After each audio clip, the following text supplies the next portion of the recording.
So then, Rover Sterling.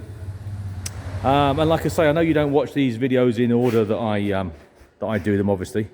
But this afternoon, well, it's this evening now, it's early evening, I've just done one or two in quick succession, really, I suppose. I've just finished the Granada 2.8. Before that, I'd done the GL, I'd done the Gear X, then I'd done the reason I'm mentioning certainly the two Granadas is because if you could afford it during the 1990s, these were the equivalent. So if you were 35, 40 and you've done okay, and you got yourself either a very well-paid job or you've earned a bit of cash, you bought one of these Sterlings. If you're that way out, suited and booted, looking nice, smart, went to work with a tie on, you tried to go to work in one of these.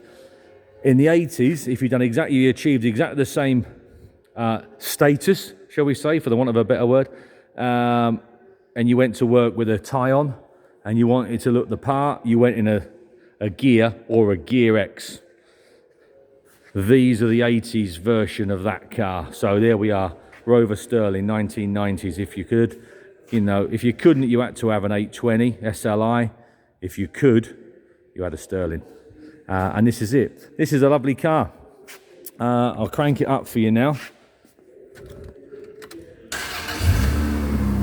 25,000 miles on the clock, which again, you know our stance on mileage is, but common sense, working from the tyres, which are obviously Goodyear NCTs, up, common sense sort of suggests that it's going to be right. But you do your own homework, guys. You know where we stand. We say this all the time, all the time. We can't, go any further than that. Make your own inquiries, do some homework, go on the MOT register, or you guys do that anyway. So I'm only telling you what you already know, so I'll leave it at that.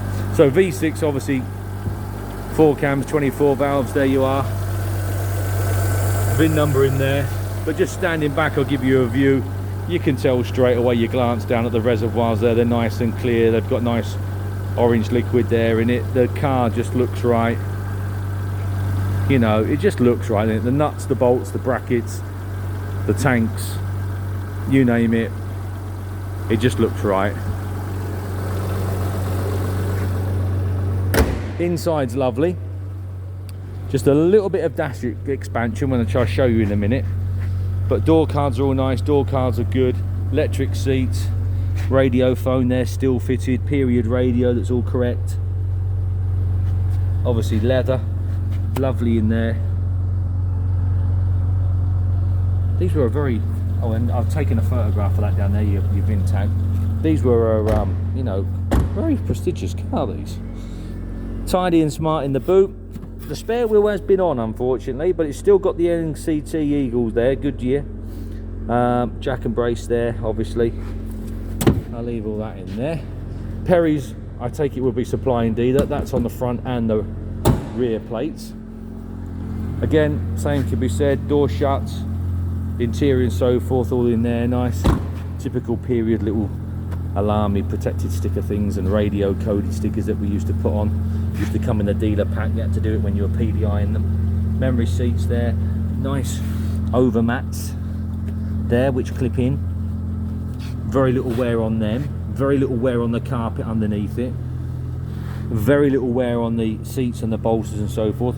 So you're forming a bit of a picture, I'm sure, as I'm going around it, just like I have been. Now the little bit of expansion on the dash that's going at the top there, where they got warm and curled up, well, they're just a bit like an old sandwich. It can be done. They just want pushing all back down again and sorting out. But if that's your only worry, sounds nice, sounds fit, sounds well there. I did take a photograph of what the gentleman's put in the window. Dry stored for a number of years, driven occasionally in order, yep. Genuine low mileage, just over 25,000 miles, boom boom. Electric heated memory leather seats, electric sunroof.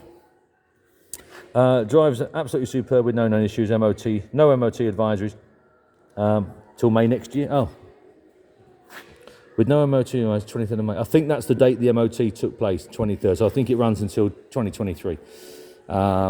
So there you are. I've taken loads of photographs for you guys. But again, it's one of those sits right, smells right, looks right, straight motors that we were very lucky to get a number of. You know, we'll take, you know, within reason, we'll take most things.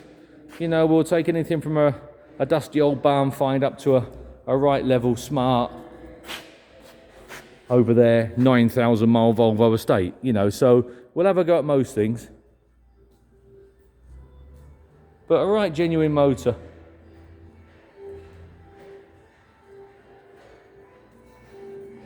Anyway, there you are. Like I say, the Gear X Granada of its day. The Rover Sterling. Here on display at Pickering, and you've got just under a month. Massive window to come have a quick look round, make sure it's one for you.